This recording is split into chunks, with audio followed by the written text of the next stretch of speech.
Neoteca/Seed Library's 4th presentation that we're putting on. Abby Zeltzer and I wrote this from a grant which is funded by the Santa Cruz Community Foundation, an affiliate of the Community Foundation for Southern Arizona. And they make you say that every time. You need to get it right. Like, oh, we'll write this down. I'm really excited to be presenting this talk. Jordan Youth has been a friend of mine for almost 10 years, probably over 10 years. And she's one of the most amazing horticulturalists and gardeners that I've ever met. And she always just lives in places with beautiful flowers everywhere and has been into beekeeping forever and just does an amazing job. And now she actually works for a meadery, a place that makes honey mead, and she's their official bee gardener. So she's going to be talking to you about the different kinds of flowers and gardens that she puts together, farming for bees. And she came all the way down from Northern California to be here, and we're very happy to have her. So thank you, Jordan. Thank you, Francesca. Thank you, everyone, for coming. Thank you, Abby and Francesca and the Seed Library for bringing me out. I'm going to be talking about flowers and bees and the fascinating world of figuring out what they'd like to eat. So the bees specifically and the flowers. So I work at Heidrun Meadery. It's we make a champagne-style honey wine, which mead is the oldest fermented drink. It's a honey, water, and yeast. And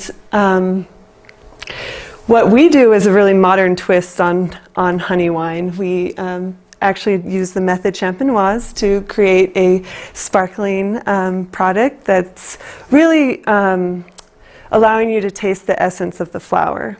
And so our owner and head mead maker, Gordon Hull, he started about in 1997 and created this beautiful product. And we have a diverse, different types of meads, different varietals, and right here is pictured our alfalfa and clover blossom mead, and we have radish blossom mead and carrot blossom mead, and those are our single varietal meads. So it's honey that we've gotten from beekeepers who are providing a pollinator service for farms or crops, and that's how we're able to get the single floral honeys that then we make into this product, and that's how you can really taste that nectar. And the economy for beekeepers is really about pollination services at this point, and we're able to use their byproduct, which is honey. And what we're doing on site in Point Reyes Station is actually with our beekeeper Brad, who's pictured there, going through our hives just last week. We have a farm, about 16 acres, and it's in a coastal climate zone where we get fog and is cool, but still sunny enough to keep bees year-round, very healthy, and we make our own terroir sort of wildflower meads. So we have about 8 different apiaries in different locations, and they're it's a very diverse microclimate ecosystem, very similar to here, where you have the very different floral makeups just 5 miles away or 5 miles up, or south or north, or so it changes the honey's flavor really dramatically. So that's what we're doing, and I was brought on to feed bees in multiple different ways, through farming, cut flowers and vegetables, and for restoration, so native plants in our coastal chaparral mix, and also in our landscaping for our visitors. And we also sell plants for people's gardens. So we'll show you. It takes about a cup of honey for each bottle of mead. So it's quite a lot of honey that we are able to use, and a lot of bees help us to make it.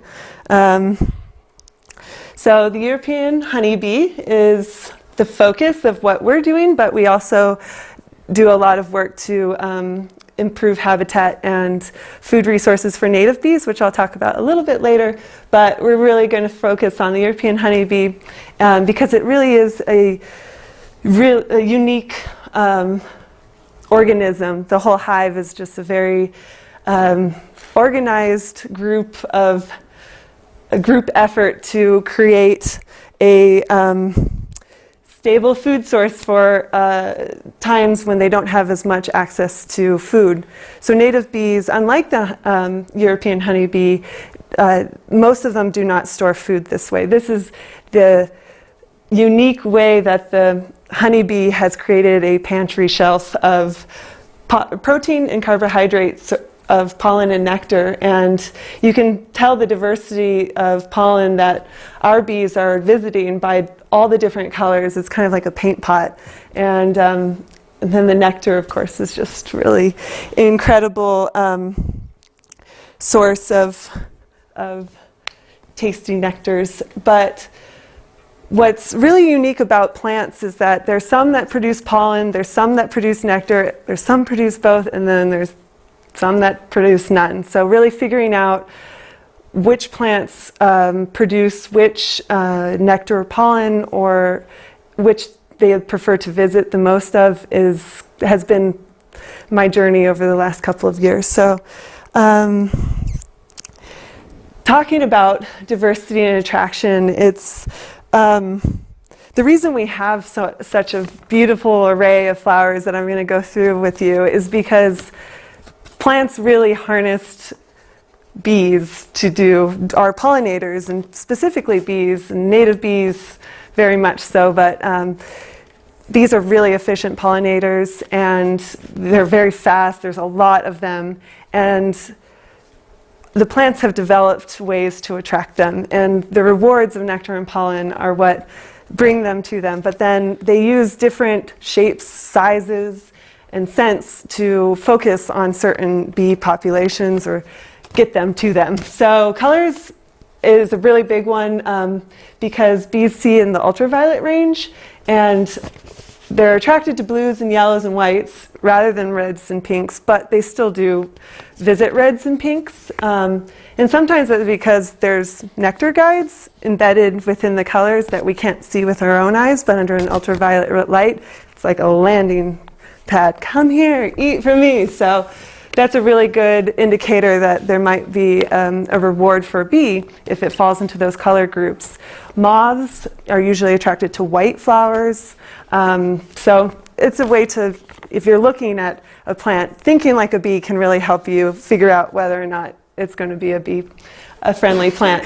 Scent, it actually turns out that there's been some research that is indicating that long distance attraction scent does play a pretty big role, and they're saying it's an aromatics, but they have a less sweet smell. So more of the sweet smelling can be like bats or moths, and it really helps the young bees.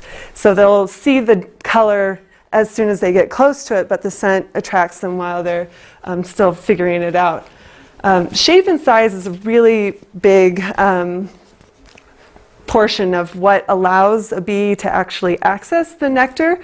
And we'll go through the different families, and we'll kind of look at the shapes and say, hey, how does a bee get to there? What are they accessing? And some of them are specifically organized with complicated shapes, like the pea family, with a landing pad in which, in order to get the reward, they have to land on the lower section of the pea flower, and they'll get bapped on the head by the pollen, and then as they go to the nectar. So they've really figured it out. And then some of them all bloom slowly, allowing the nectar to be dosed out in slow amounts of time, so that they're ensuring that the bee is going to spread the pollen to other areas, so to other flowers, because that's what the goal is, so they can reproduce the plants. So to start with, the simple cup is the Papaveraceae, the poppy family. It's a really mostly pollen derivative. You can tell by the anthers that are very bold, lots of anthers. The Rosaceae family is also very much oriented like this, with a lot of pollinators flocking to it. It's a really simple flower to grow, the California poppy, and there's also an Arizona poppy we were discussing earlier. And really prolific flowers. It's perennial in California.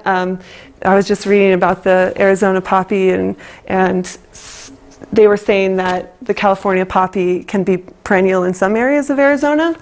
But they're fantastic. They're very hardy and provide great rewards of pollen, which as a protein source is really important. And then there's tons of ornamental poppies, lots and lots. This is a purple variety that I've saved for many years, and they're very easy to save seed from, very easy to sow. I usually direct sow them. They have deep tap roots, so I don't like to transplant them. But there's also some other species that have bush types.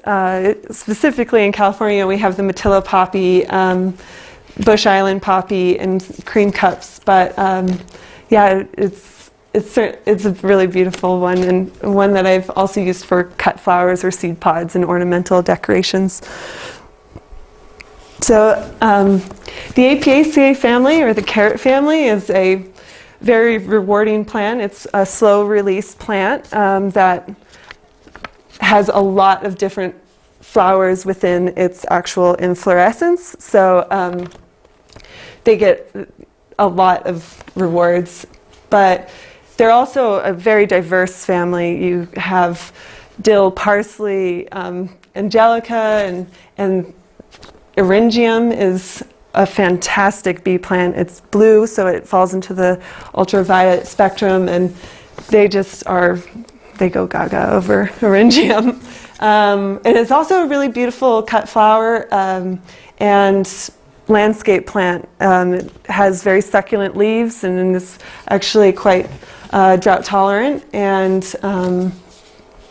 yeah, I think that while we're going through these different families and different flower shapes, it's fantastic because that's kind of how you want to organize a garden in your own yards, or as if you're doing floral design or anything. It's about using a diversity of shapes and sizes to kind of keep the mind interested, and it's great that bees are not specialists to one shape. They have a large diversity of plants that they visit. So the honeysuckle family is kind of a funny one, but Scabiosa in particular from it is great. They come in all sorts of different colors, and this little guy is gathering pink pollen off of this Scabiosa flower, which is really delightfully cute. And they have really cool seed pods, and this black night Scabiosa up there that is just like looking at a starry night. It's really fantastic. And they get nectar and pollen from this Scabiosa, and they're really easy. They have very large seeds, really easy to collect seeds from, and easy to sow. I mean, that star pod there, one of those is a seed, and it's very large. And a lot of flower seeds, if you sow them, are very tiny. So it's nice to have that. Boraginaceae is a very prolific honey bee plant family, and borage in specific is a unique plant because of its ability to refill nectar as soon as it's been visited and its nectar's been depleted, which is not usually the case for flowers to do that for the bees. So Phacelia tenacetifolia, the lacy leaf Phacelia, is a gorgeous bee, friendly. A lot of bumblebees actually visit it, but there's a huge diversity of Phacelias, and there's the desert Phacelia, which I would recommend if you were looking to, grow them here. And I would be curious if this is here too. But great early and late season bloom. It's just a lovely plant. also I use that one as a cut flower and forage. The flowers are edible, and the leaves, if you are brave, are edible too. Honeywort, comfrey, echium, and fiddlehead, all fantastic. Honeywort, I mean, there's a lot of plants that are actually named honey in some way. So it's a good indicator, actually, if you're looking for plants for your garden. And then the very large and expansive Asteraceae sunflower family has so many different shapes and sizes. You guys are probably very familiar with them. Echinacea. You guys have the Gaillardia pulchella, the blanket flower. Fantastic. I mean, it's red, but the yellow is a guide towards those nectar and pollen. So those are fantastic. Echinacea is a good fall forage crop for the bees. So it's a really nice one. Zinnias and Rudbeckia triloba, these are cut flowers that are definitely a backbone for me. Zinnias are powerhouses in putting out color, and they're visited by butterflies and bees of all sorts, so it's I couldn't do it without it. And it comes in a very large range of varieties because of its use in cut flower and ornamental. But Rudbeckia triloba is this really cute Rudbeckia, but there's tons of different Rudbeckias. This one's great for the cut flower industry too. It doesn't ship well, so for your local cut flower growing, its heads get all locked together, so you can really sell it locally, and that's a nice one. Then these are still in the Asteraceae family, but they're very different. Liatris spicata, which is the bees love and get a lot of nectar, and cardoon, which is, the colors are just phenomenal, and of course they're very attracted to those blue colors, blue, white, yellow, everything in that ultraviolet spectrum. And then other ones that I would have loved to include too, cosmos and sunflowers, calendula, chamomile. The sizes change really often, and that size of the flowers, like the chamomile is a very tiny flower, so tiny bees visit the tiny chamomile flower. Lamiaceae family, the mint family, definitely is an extraordinary bee plant. So we're very lucky because the bees pollinate all these crops for us, and a lot of them are food crops, and they're responsible for pollinating and propagating all of our favorite foods. And basil and rosemary, thyme, sage, mint, they're just extremely beneficial to the bees. Rosemary especially is a very, very early bloom, and you can even eat the flowers, the leaves, and it just buzzes with activity. And there's creeping varieties and tall varieties. The bees do better on shorter varieties, not the very tall ones. Cactaceae family. So since you guys are in the desert, I dug up my old cactus photos, and it's phenomenal. They're just beautiful flowers to begin with, the succulence of them, and then it's very similar to the Rosaceae family with all the anthers, and they're lovely in the landscape, and you could grow them too. So then there's a huge world of native bees, and they range from the size of ants to very large bumblebees that and they visit and are more effective pollinators, actually. They get up earlier, they don't mind inclement weather, they're very, very thorough, and unlike the honeybee, they aren't putting the nectar and honey away into storage, so they're directly eating the pollen and nectar from those flowers, and therefore are more susceptible to pesticides because of that. They don't go home and process it, and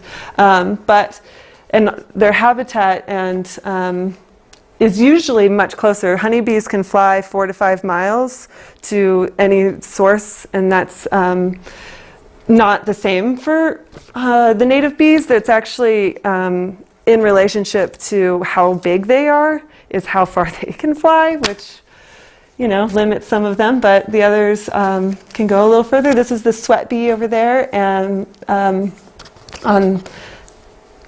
Purple Queen agrostema. It's a really pretty little guy.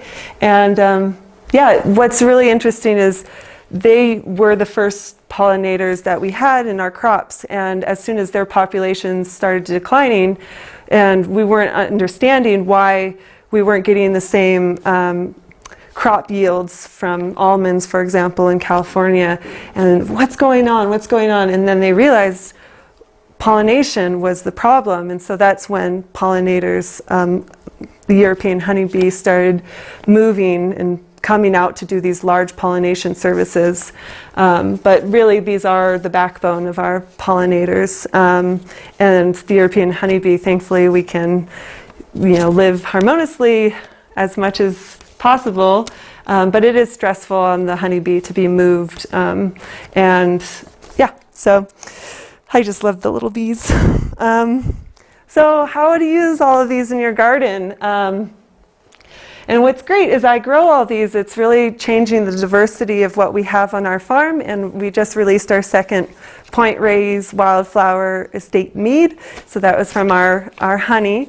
And so you could really taste the difference between the first year and the second year of what we were growing. And a lot of it is our eucalyptus trees that we have very close to us, but then there are different notes that come through. I have no idea which flowers they are, but so what I like to do if I'm designing a garden is make a little bouquet. Take flowers from different plants that I've seen or like and put them together. And there's different shapes. You have the Daucus carota, which is a very lovely cut flower and has that open umbel shape there. It's a carrot flower. And the Agastaki, chocolate cosmos, scabiosa.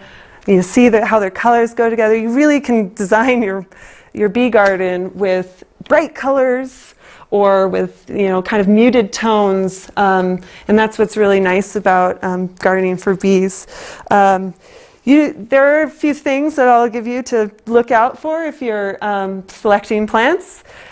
We have a tendency to make things more petaled and very pleasing to our eyes, and that can sometimes mean that there's no access to the actual pollen or nectar that the bees would otherwise be accessing. So this bee is on a dahlia there, and this is also a dahlia, but they've been bred for different reasons. Roses are especially notorious for this. There are open-shaped roses that bees would pollinate from, but most varieties have been developed so that they can't actually access those rewards, and that means a lot of times rose gardens are just a desert for nectar and pollen source.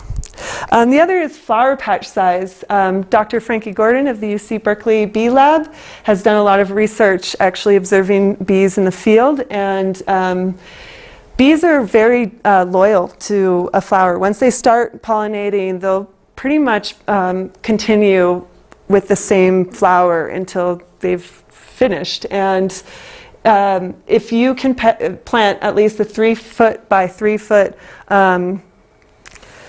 patch size of one particular plant, then you'll be maximizing their efficiency for gathering the nectar and pollen. So that's what we do, especially in farming. It's really easy. You're like 100 row feet of that. There you go. But it also helps. You can do clumps. You don't have to do it just in one patch, but you could actually use replicated plantings throughout a long line, and it's also very pleasing to the eye if you're doing the design. This is a large patch of mustard that is blooming right now in Point Reyes. So we have, with the 16 acres, a lot of the work I'm doing is putting out large blooms at certain periods, and wildflowers, trying to reseed the native wildflowers. So it's a grassland at this point that was, prior to us now, a grazing for cattle. So a lot of the native wildflowers are no longer there. but we're bringing them back. Also plant biodiversity. So what's interesting about the single varietals that we produce, the carrot blossom mead, the macadamia nut mead, it's really neat because it is one type of plant that you get to taste, but it's not necessarily the most healthiest thing for a bee to be eating just one source of pollen or nectar. It'd be like eating oranges just all the time. So it's really important to plant more than just one thing. So by having a bunch of different resources of dill and sunflowers and borage, they're able to get different protein, different carbohydrates. So you're really making a healthier hive that way. And not only that, you're making your garden healthier too. So I probably don't need to convince you to plant different flowers, but it is interesting. So bloom season and duration is one of the largest challenges in any climate, and it's been really neat. We're in a Mediterranean climate, so our winters are wet and our summers are dry, and that's directly the opposite here, I hear. Winters are dry and summers are wet. And but working within that, you've probably noticed that there's more blooms at certain times of year, and that's the times of year that you'd want to try to plant more of whatever's blooming. So for us, it's the California wild lilac, the ceanothus, that gives us a really early bloom, and that way we're able to provide more nectar with those in a time that the bees really need it. Our wildflowers are spring wildflowers. These are two different types of clarkias and a bird's eye gilia that are blooming in the spring generally. So those are some of our wildflowers. The sedum, this is a really good example of like a plant that has really high reward for a very short time. It's like all or nothing, but then it's done blooming. So some plants, they're blooming all the time, and then some, they're just a short moment of time. But they're all really great, and they work really harmoniously. This is from the Melissa Garden, a photo in late August, and you have the Maximilian sunflowers, the evening primrose, and a variety of different plants blooming at a time that could be otherwise not very accessible for the bees. So know who and where you get your plants. This is actually a really, really important part, because neonicotinoids are a systemic pesticide that is used greatly in the nursery industry, and it's one thing to tell someone, oh, go ask your nurseryman. And so I actually called up all these nurseries, and it was really interesting to see who and what was using neonicotinoids. And I was shocked to find that some native plant nurseries were using them. Like, wait, aren't you using them for restoration? And then I was just shocked. So the nursery that we have at the Meadery is organic, and you have this lovely resource with Borderlands Restoration here, and you can grow your own as well. That's the most important thing, is just to know where and who, and have the conversation. If you're growing vegetables, turns out bees also pollinate vegetables a lot of the time. So the Solanaceae family, the nightshades, peppers and tomatoes are actually, they have these really neat cone pollen structures that are buzz pollinated, and so it takes a certain frequency, which is actually the C note, to release the pollen. So they're pollinated by bumblebees, but because honeybees don't buzz, apparently. So you can plant other things. Cilantro, it flowers really lovely. After you harvest it, just let it go to flower and then to seed. And dill is at the end there too, and sunflowers. So you can interplant and or just let your plants flower. Or you can just use a row for native pollinators like Phacelia tenacitifolia. If you're having kale, kale is also really great. You can just eat from it and then let it flower, and then the bees get to eat from it. So, and then you can tell everyone, oh, I'm just letting the bees eat it. I haven't just slacked off on my garden. But the other thing that we're doing at the meadery is we really like to maximize what we're doing for our flowers and for the bees. So what I've put together is a Heidrun Meadery's community-supported bouquets, bee blooms, and flowers for the bees and the vase. And so each week we have members who have paid in advance to receive bouquets either once a week or every other week. And I arrange bouquets for them. It's really quite delightful because it's an ability to see just the diversity of what bees feed from, and then people are able to support us and the bees. So it allows us to plant more and also just to be really enamored by them. So that's it. This is our tasting room. You can all come visit. And yeah, I'd love to talk to you more about it. It's been quite a nice job. So, yeah. I get a little worried when I hear the word nightshade, because some nightshades are rather poisonous. Mm-hmm. Do they make poisonous honey? They don't. But there are some poisonous honeys. It's azalea or rhododendron honey is actually toxic to humans. To humans, I believe. But bees, there are some poisonous plants. For us, it's the buckeye, Asculus californicus, which is a native, beautiful flowering shrub, but it's okay, and actually oaks as well. Their pollen is not so good for bees, but please plant oaks. But it's only if the bees don't have anything else that they'd rather eat that they would go to that. So, so they know the difference? They have preferences. They certainly do, especially even in different flowering plants. They might be able to eat from one plant, but if they have a preference for another one, they'll go to that one.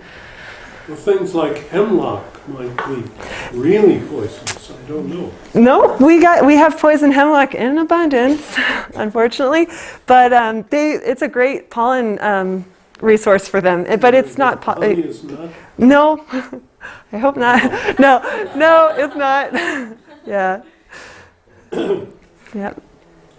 Are there any nectars that are really bad poisons that you know of? Just the Asculus, the buckeye, but not really. No, I don't think so. Not to us. I mean, I have read about the rhododendron one, but I haven't tried it. About what? The rhododendron honey, the nectar that they'll produce honey from it, but they just, I don't know what the studies are on how poisonous. Yeah. Thank you. Yeah, you're welcome. We're raising plants here for the hummingbirds rather than the bees. And I suppose that would be different kinds of plants. Hummingbirds like the red ones rather than blue ones. But they must be able to see ultraviolet, or don't they? I don't think hummingbirds, I don't know about that, but... I think they have a spectrum just really similar to ours. Sure. And the tubular form is certainly adapted to the hummingbird's long, narrow beak. I have seen bees shove themselves into tubes like that. It's really ridiculous. The Nicotiana, it's just like... But what actually does happen, especially in the salvias, are the bumblebees, they cut a tiny little hole bypassing the pollination process for the sage, but and then the honeybee actually falls behind that bumblebee and accesses the nectar from there. So that's kind of a tricky move. Yeah. Are you mixing native and non-native? Yes, that's a very important point. So my job includes native restoration, cut flower production, and landscaping. And doing the native restoration is really beneficial not only to the honeybees with our California wild lilac I was telling you about, but our baccharis, our coyote brush, and just manzanitas are incredible bee forage, really early blooms, and they're also very large and adapted and beautiful landscape shrubs, and also really great for the native bees because they've actually co-evolved. There's a squash bee that only feeds off of squash. So they can be very specific to which plants that they visit. Does poison ivy not bother bees? Poison ivy is a great bee plant. Yeah. Oh, poison oak, excuse me. Poison oak, yeah. Toxicodendron. I always joke that that's a good bee plant. You can feed bees with a lot of things, it turns out. But it really is like some of the plants that we've selected not to produce pollen. Those can be the traps where you're like, sunflowers, they don't like, for the cut flower industry, pollen dumping on the table in restaurants and stuff. But the restaurants they don't mind so much. Yeah. You have a lot of bee die-off, honeybee die-off here, like in the East?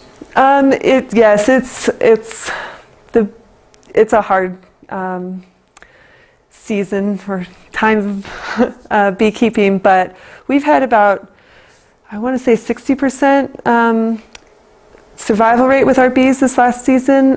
We have had a lot of American foul brood in a few cases, which is pretty intense because it's a bacterial infection that can spread really rapidly, and you have to incinerate the entire hive. So that's been really unfortunate.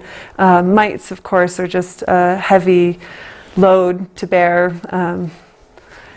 They say, this is kind of graphic, but it's like having a rat on you, kind of like gnawing for the bees. It's pretty intense. So, and then, what else? The queens not living. They're supposed to live for about 7 years or more, but they haven't been living very long, so requeening or splitting hives to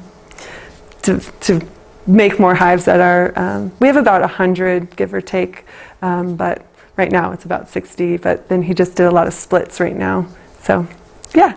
But the bee die-off is due to bacteria mostly? Well, there's the colony collapse disorder, which is, they've been doing a lot of research on it, and I'll just preface this all and say that I'm the plant person on the crew, and I know about bees, and I've kept bees for a while, but I'm nowhere near like a professional on bees. But yeah, colony collapse disorder is heavily researched and attributed to multiple factors, as far as I know, from stress to pesticides to mites to, but it is I think that's the largest die-off that's been affecting beekeepers. So I don't think we necessarily have colony collapse disorder is why our hives aren't doing well. I think it's just in the last, I'm going to say 20 years, it's gotten increasingly more difficult to keep bees because of those stressors. Yeah, and introduced diseases, especially from moving for the pollinator services. So, yeah, these are citrus and orange honey is a big deal, very strong, very special flavor and everything. But it's such a strong scent. Does that go against what you said about sweet-smelling scents not be particular attractors, or are those bees just being forced to deal with what they've got? I think they're attracted to it, but it's not so musty sweet, like kind of like it's got a sharpness to it, right? It's like citrus. So I think that might fall into the scent profile that they really like. And we actually make a California orange blossom mead that's, we have a lot of oranges there, and it's really unique because you can taste that orange citrusy flavor, which the bees are drinking that nectar. And I think my newest theory is we have some root meads that are carrot and radish, and since it's not the nectar producing part of the plant. It's, people will drink and say, oh, I can taste the radish, but it's really the root. But I think with the citrus, we have a macadamia nut and a orange blossom, and then we just released an avocado blossom mead. You really can taste those essences of the fruits and like that sweetness, and it's because of the flower to the development of fruit. That's my theory, but you can try it and tell me what you think. Yeah. Oh, any other questions? Yeah. I know it's again bee specific, but why is it that the European bee has this hoarding tendency, whilst the native bee does not so much? I was thinking maybe seasons, but then I wasn't exactly sure and wanted clarification. That's a really good question. Yeah, I'm not too certain. The bumblebee also makes honey. They have a very diminutive hive that's usually underground or very small and doesn't have the social organization of as a honeybee. But I don't know why the honeybee, but it has created this ability to feed its population over times where it's really cold and or really dry, and yeah, I don't know. I'll look that up, or we'll ask somebody. Yeah. But what the native bees actually do is they make a bee bread for their young. So they mix pollen and nectar, and they lay their larva on top of it, and then the larva eats that bee bread, and then they go off and forage for pollen and nectar directly. But they live in the ground. They live in sticks, raspberry shoots, and providing water for bees is actually really important as well. Water and habitat, so bare ground or sticks, nesting sites. How many acres of flowers for a beehive? Oh, that's a great question, and I've talked to a lot of the beekeepers in the area, and it's a hard one to nail down because of they just access so much that we just don't really have the data on that. Oh, when I plant? Oh, what am I planting? Okay. Well, I probably have about 3/4 of an acre in row crop. Yeah, when you put in that yellow. Yeah. So that's about 200 feet by 20 feet. So, and then there's another. So I've done about 4 acres of seeding. Of wildflowers specifically. There's a really great program that California and South Carolina were doing with pollinator partnership and the bee buffer program. And so I got a lot of wildflower seed through them. They were encouraging anyone with any size. It was really easy to get wildflower seed, which was fantastic. And so that's what I was shooting for. But then aside from that, then I do have hedgerows, which are my native plants that I'm putting in. And one of them's 200 feet by 15 feet, give or take. Those will be perennials, and they'll grow wider than 15 feet. But and then I have about 3 of those that I'm planning. You have 1 or 2 beehives? We have on the property there about 16, about 8 hives per apiary seems to do the best for whatever reason. I think that's a good carrying capacity for the land.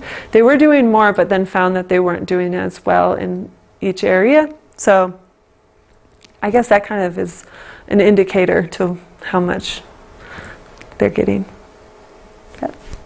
Are you right at Point Reyes if we want to come and visit? Yes, please do. Yeah, we're just downtown. Well, no, not really downtown. We're just up of town. It's a small town. It's like kind of similar size to here, and lots of hiking and ocean viewing. There's a little bay, Tamales Bay, lots of oysters, and Yeah, we have a tasting room and do tours of the facilities and the mead making process, and our beekeeper on staff there, Brad, does all sorts of answerings of questions. He knows a lot more about the bees. But and then Lacey and Carly are in the tasting room, and they do the How many tours. bee specialists are at the company? One, our beekeeper, but that's not giving credit to a lot of our tasting room staff is really well informed about the bees, since they also do the tours on them and read books about them. Where'd you get all the beautiful pictures, Jordan? Oh, I took all the pictures. I was supposed to say that earlier. They're from the Meadery, and then Lacey Badiz is on our stuff, and she does photography for us. And you can visit our website and order mead from the website there. Serve it ice cold, like even colder than champagne, because the flower essences are really notable then, except for the carrot blossom. It's really nice when it warms up a little bit. But and if you don't have it ice cold, it's very effervescent, and it will go on your ceiling. Yeah. And you can see other photos there too of different. We also sell honey. Yep, I think that's all. Any other questions before I? Thank you. All right.